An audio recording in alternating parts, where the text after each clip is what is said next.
economic hitmen really have been the ones responsible for creating this first truly global empire. And we work many different ways.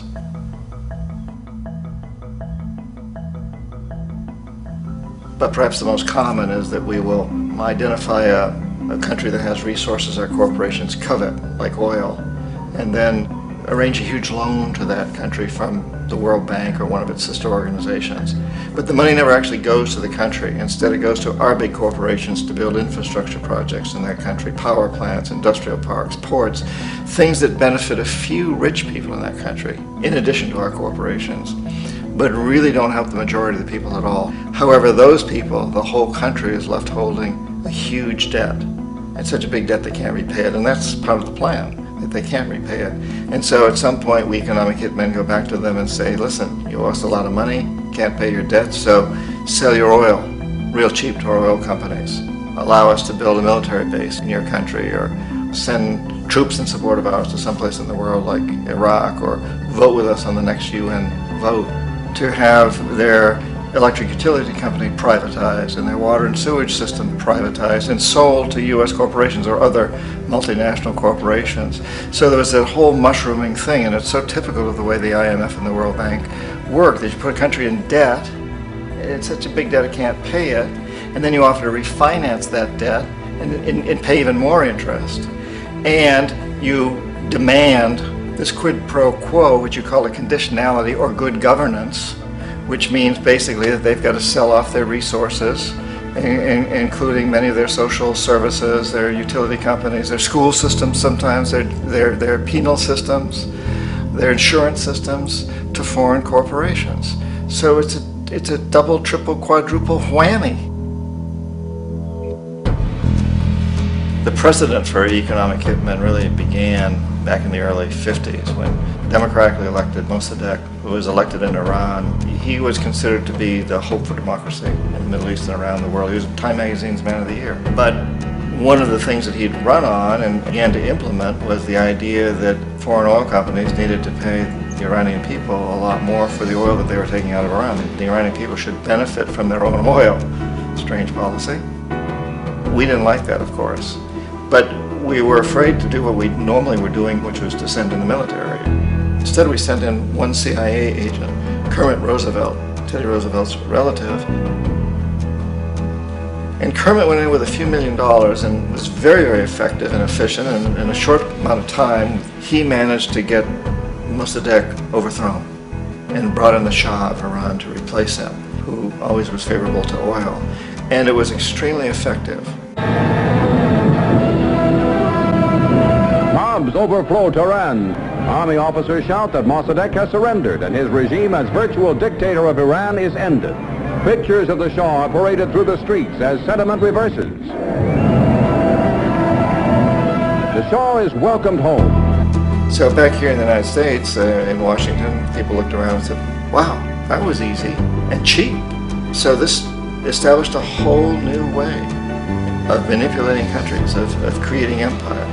The only problem with Roosevelt was that he was a card-carrying CIA agent, and had he been caught, the ramifications could have been pretty serious.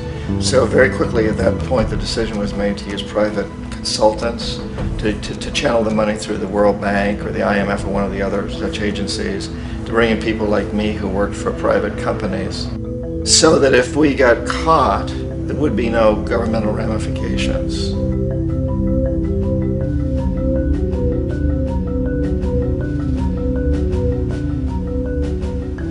When Arbenz became president of Guatemala, the country was very much under the thumbs of United Fruit Company, the big international corporations. And Arbenz ran on this ticket that says, you know, we want to get the land back to the people.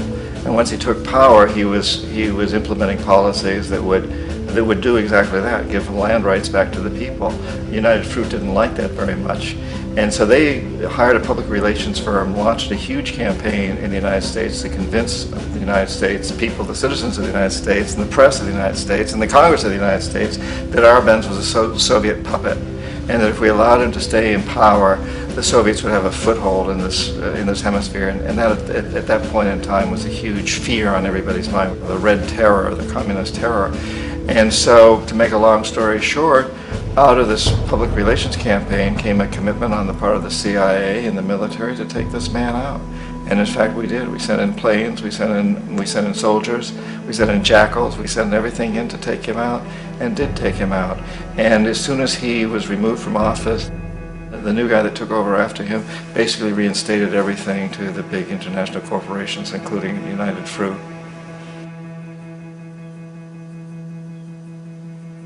Ecuador for many, many years had been ruled by pro-US dictators, often relatively brutal. Then it was decided that they were going to have a truly democratic election. Jaime Roldos ran for office, and his main goal, he said, as president would be to make sure that Ecuador's resources were used to help the people. And he won, overwhelming, by more votes than anybody had ever won anything in Ecuador.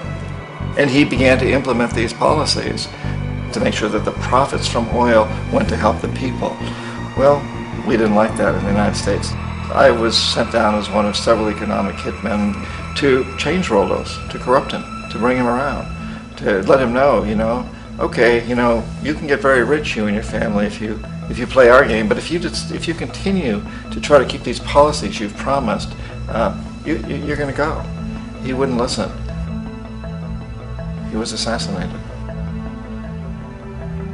As soon as the plane crashed, the whole area was cordoned off. The only people allowed in were U.S. military from a nearby base and some of the Ecuadorian military. When an investigation was launched, two of the key witnesses died in car accidents before they had a chance to testify. A lot of very, very strange things that went on around the assassination of Jaime Roldos. I, like most people who've really looked at this case, have absolutely no doubt that it was an assassination. And of course, in my position as an economic hitman, I was always expecting something to happen to Jaime, whether it be a coup or assassination, I wasn't sure, but that he would be taken down because he was not being corrupted. He would not allow himself to be corrupted the way we wanted to corrupt him. Omar Torrijos, president of Panama, was one of my favorite people. I really, really liked him. He was very charismatic. He was a guy who really wanted to help his country. And when I tried to bribe him or corrupt him, he said, look, John, he called me Juanito. He said, look, Juanito, I don't need the money. What I really need is for my country to be treated fairly. I need for the United States to repay the debts that you owe my people for all the destruction you've done here. I need to be in a position where I can help other Latin American countries win their independence and be free of this terrible presence from the north that you people are exploiting us so badly. I need to have the Panama Canal back in the hands of the Panamanian people. That's what I want. And so, leave me alone. Don't try to bribe me. It was 1981, and in May, Jaime Roldos was assassinated. And Omar was very aware of this. Torrijos got his family together and he said, I'm probably next, but it's okay because I've done what I came here to do. I've renegotiated the canal. The canal will now be in our hands. He just finished negotiating the treaty with Jimmy Carter. In June of that same year, just a couple of months later, he also went down in an airplane crash, which there's no question was executed by CIA-sponsored jackals. Tremendous amount of evidence that one of Torrijos' security guards handed him at the last moment as he was getting on the plane a tape recorder, a small tape recorder that contained a bomb.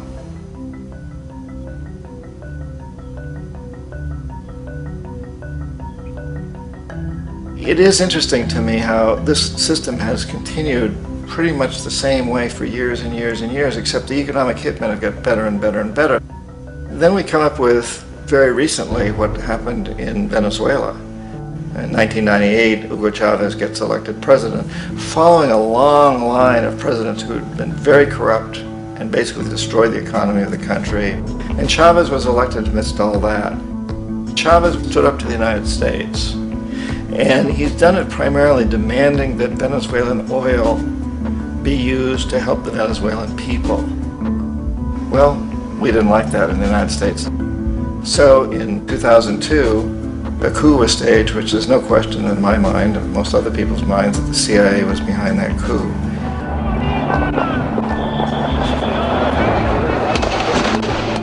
The way that that coup was fomented was very reflective of what Kermit Roosevelt had done in Iran, of paying people to go out into the streets, to riot, to protest, to say this Chavez is very unpopular.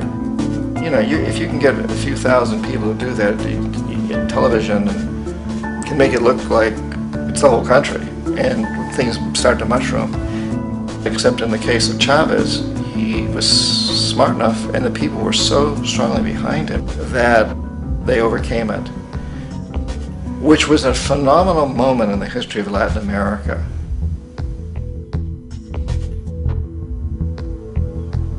Iraq actually is a perfect example of the way the whole system works. So we economic hitmen are the first line of defense. We go in and we try to corrupt governments and get them to accept these huge loans, which we then use as leverage to basically own them.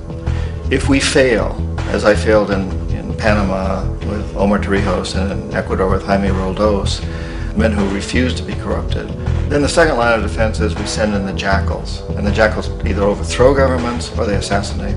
And once that happens and a new government comes in, and boy, it's going to toe the line, because the new president knows what will happen if he doesn't.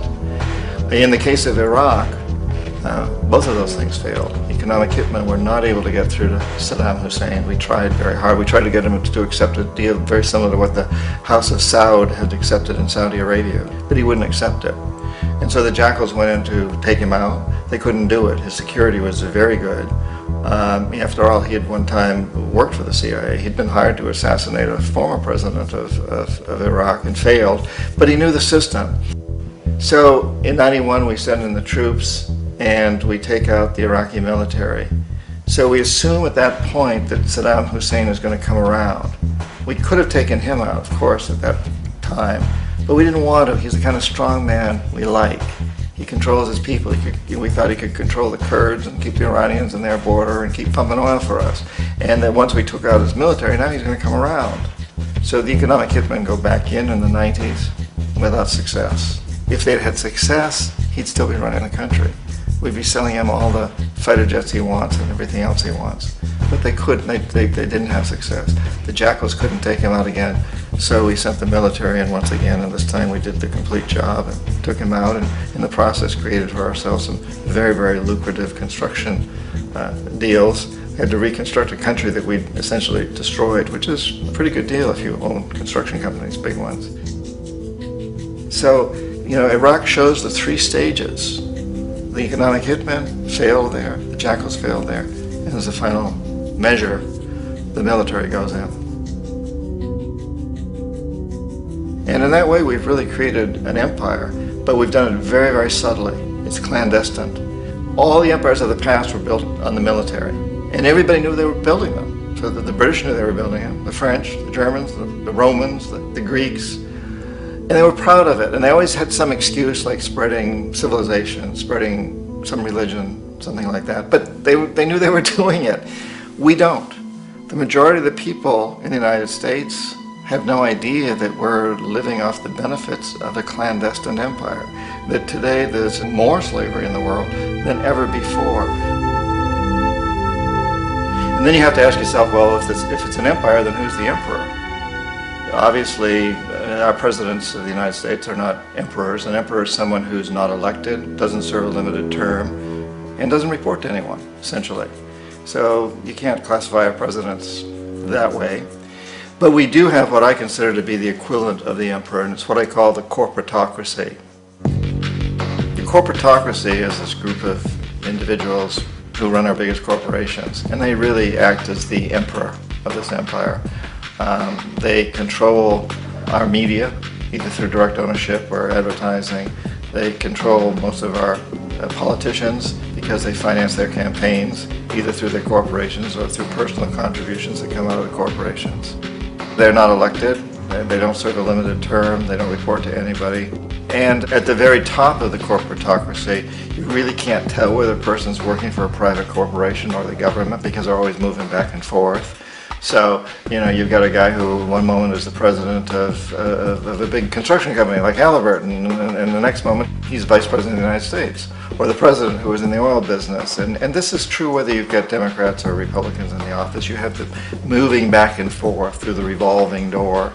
And in a way, Our government is invisible a lot of the time, and its policies are carried out by our corporations on one level or another. And then again, the policies of the government are basically forged by the corporatocracy and then presented to the government. They become government policy. So it's an incredibly cozy relationship. This isn't a conspiracy theory type of thing. These people don't have to get together and plot to do things. They all basically work under one primary assumption, and that is that they must maximize profits regardless of the social and environmental costs.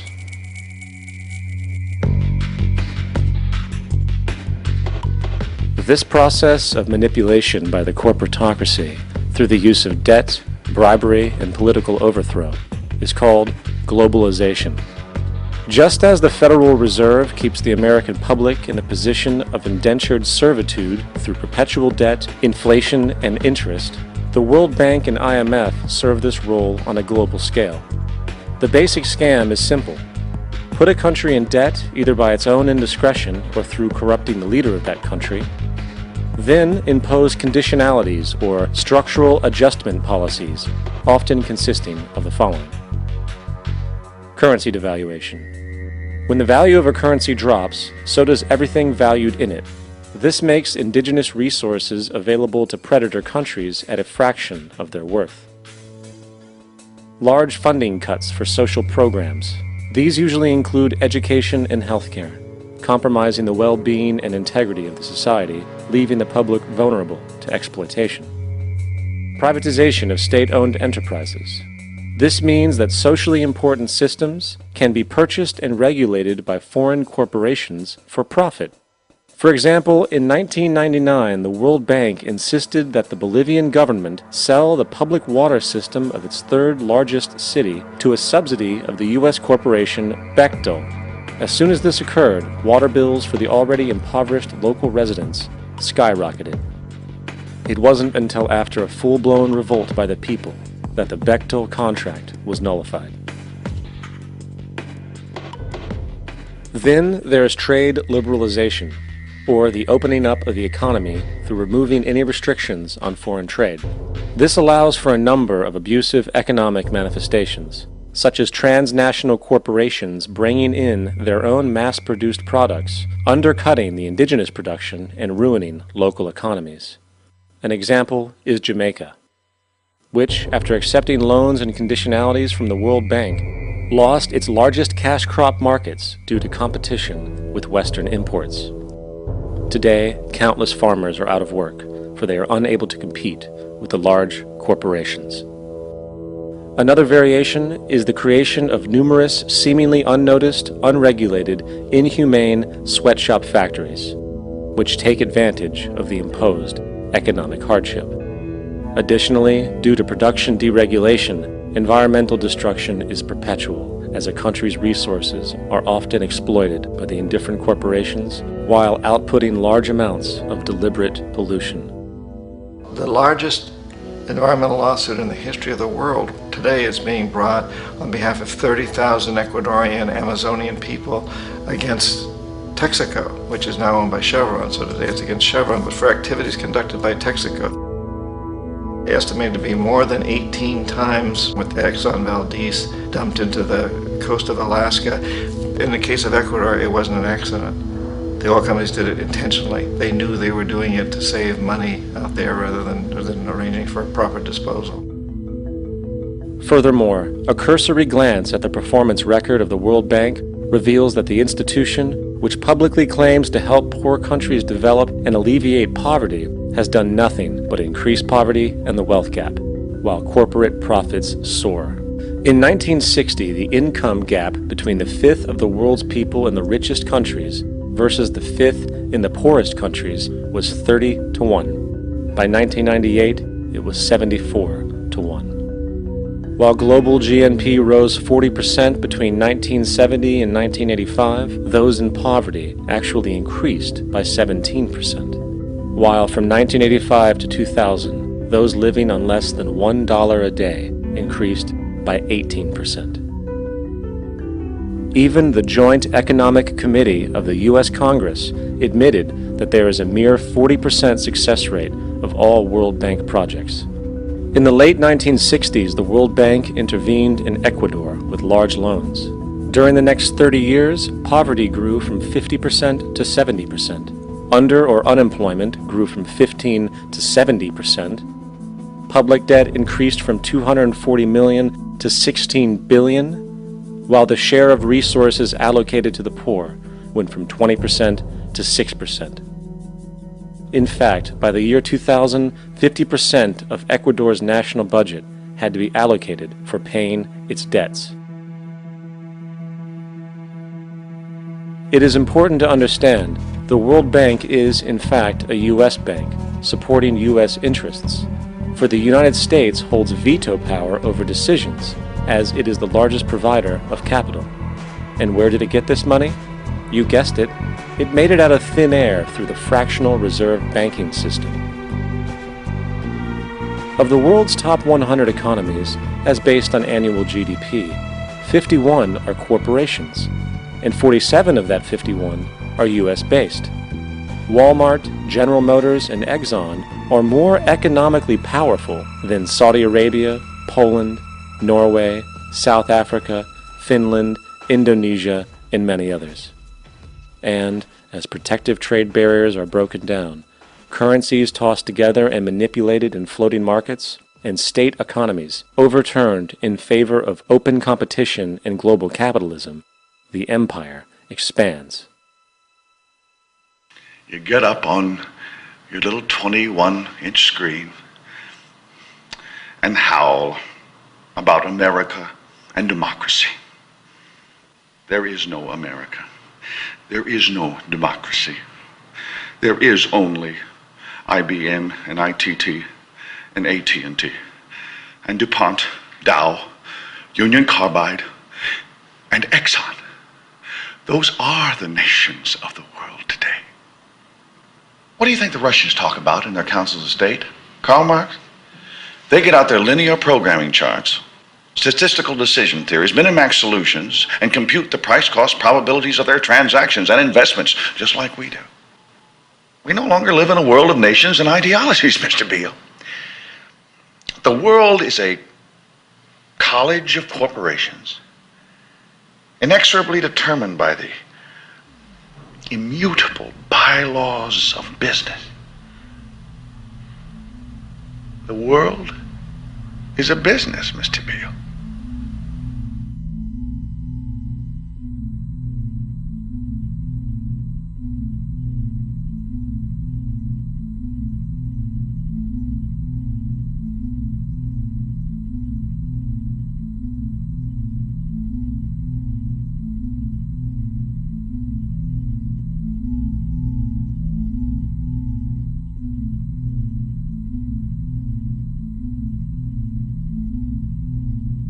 The world is being taken over by a handful of business powers who dominate the natural resources we need to live while controlling the money we need to obtain these resources.